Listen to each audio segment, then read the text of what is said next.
যে কোনো চাকরি বা যে কোনো প্রফেশনেই অনেক অনেক রকম চ্যালেঞ্জ থাকে। সেরকমই আমাদের মেডিকেল রিপ্রেজেন্টেটিভ প্রফেশনে সবথেকে বড় চ্যালেঞ্জ কি জানো?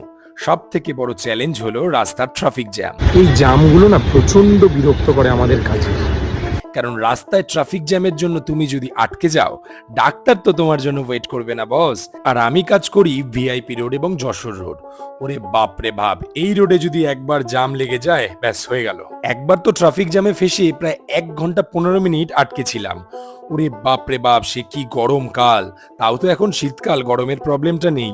এখন দিনের বেলায় কাজ করতে মজা লাগে, কিন্তু রাত্রিবেলা ওরে বাপ রে বাপ, কি যে ঠান্ডা! আর আমাদের খাওয়া দাওয়াটা সাধারণত বাইরেই হয়। প্রতিদিন নিয়ম মেনে টিফিন নিয়ে আসাটা সবার পক্ষে পসিবল নয়।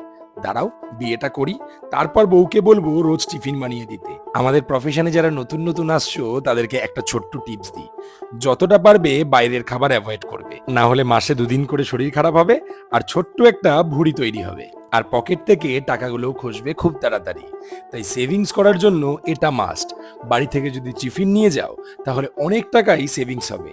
আর ডাক্তার চেম্বারগুলোতে যেহেতু আমরা প্রবেশ করি, তাই জন্য চেষ্টা করবে সবসময় হাইজিন মেনটেন করার। কারণ নতুন নতুন প্রফেশনে আসলে অনেকবার শরীর খারাপ হবে, কারণ এই ওয়েদারের সাথে নিজেকে মানিয়ে তুলতে একটু সময় লাগে। রাত বেড়ে গেছে, তাই ঠান্ডাটাও আস্তে আস্তে বাড়ছে। আর এদিকে রাস্তার জামও দ্বিগুণ আকারে বাড়ছে, কারণ সবার এখন বাড়ি যাওয়ার পালা। কিন্তু আমাদের এখনো কাজ শেষ হয়নি। যাই হোক, হলিডে মরশুম তো চলে এলো। কোথায় ঘুরতে যাওয়ার প্ল্যান করেছো কমেন্ট করে জানিও কিন্তু।